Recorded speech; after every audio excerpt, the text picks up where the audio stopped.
we're going to do a step-by-step rigging of a laser. So what I recommend is making sure that we have all the components of the laser before we begin. So I've laid out the sail, make sure that it's always on grass so that it doesn't get dirty or get grime into it. Then we have the dagger board or the center board, and the second blade, as we call it, is the rudder.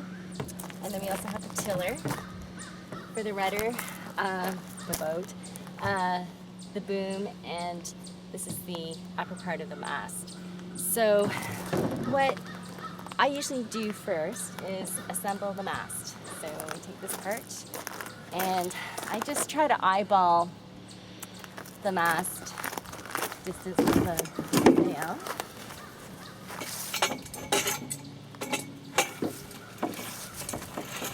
Trick is lift this up. Watch your fingers. Then a trick is to see which way the wind direction is coming from so that the sail will be blowing downwind. Avoid any unpleasantries. And we thread the mast through the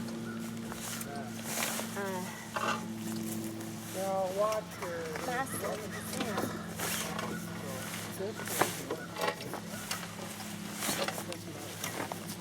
Start putting this one up and then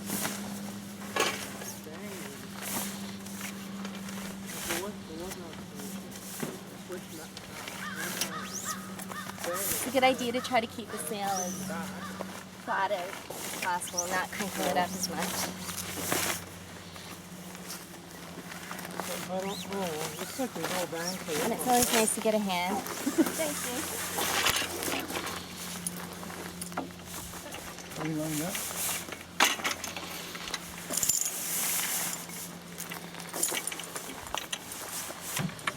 Make sure that the mast at the top is snug to the top of the sail.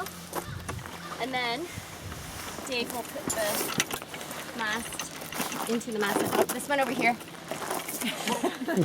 Okay, so notice how Dave is handling the mast. His hands are far apart for the greatest balance of this rather long mast. And then we avoid putting dirt into the mast step because that creates grinding and can deteriorate the mast step. So it's cleaned off and then it goes in gently so that we don't ram a hole through the bottom of the boat.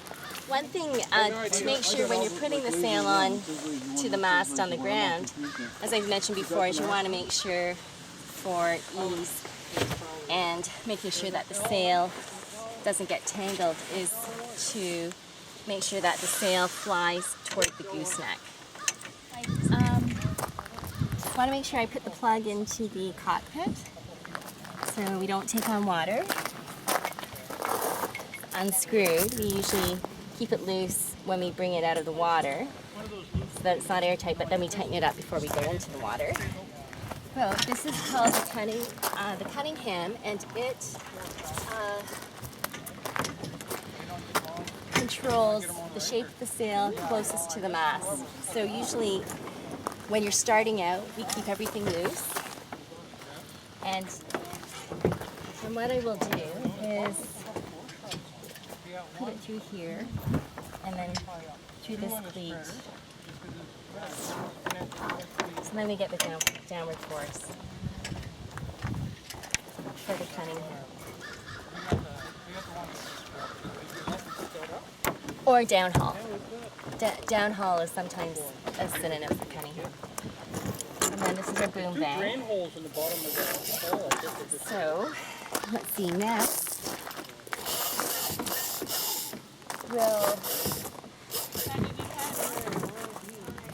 so we can see often a boat's lines will be tangled.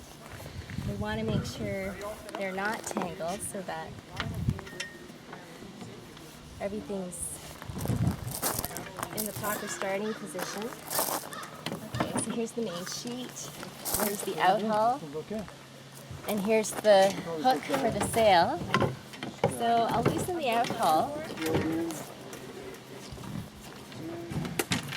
Yeah, just throw that up there. So the clew hook can come forward, which will make it easier to put the sail on. If it's back here, you're gonna have a hard time attaching your boom to the mast. So it's good to loosen it off. And it can go forward of the mast. Then we grab the sail. It's usually to grab it toward the mast, especially in a high wind, because the clew will be whipping around. So then we hook the clew in, face the clew.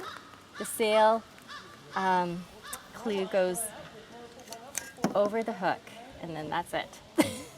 So we don't want to twist the line this way, because that will make it very inefficient and problematic operation of the out haul when you're on the water.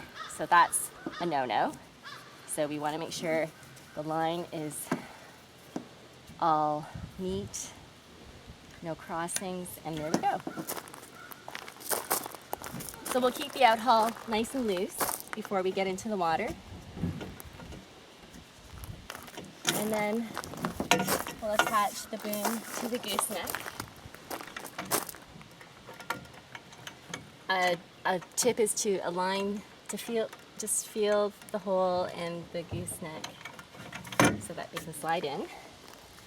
And then hold it in place, because this could fall and you wouldn't want to have that fall into your hand or anything. And then we have the boom bang. And the boom bang is like, you'll see this thingy here. Sorry, I don't know the name of it. It just goes right in, and you can see how the shape is in a nice curvature to the, I guess to the bottom of the boom bang. So you know you won't have it incorrect if the lines are twisted. You don't want your lines twisted on the boom bang, because that will make, again, for inefficient operation on the water. So untwist, look for that nice curve, and then goes in. Then we just snug it up a little bit. We keep everything loose while we're off the water. And then, so that's ready to go. And then we ready our centerboard by gently placing it in the boat, because it's heavy and we wouldn't want it to go through the boat. And then this elastic travels around the mast and through this cleat with the cleats. Then we attach them. No.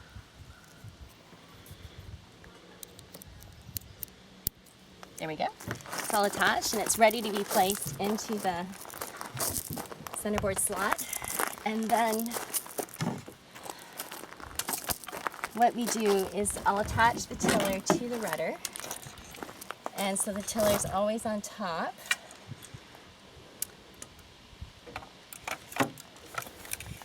And there's a hole. You line up the hole from the rudder and the tiller and place the pin inside. That's it. And then what I usually do is I set it so that the rudder is in the ready position, and you tie it off at the end here.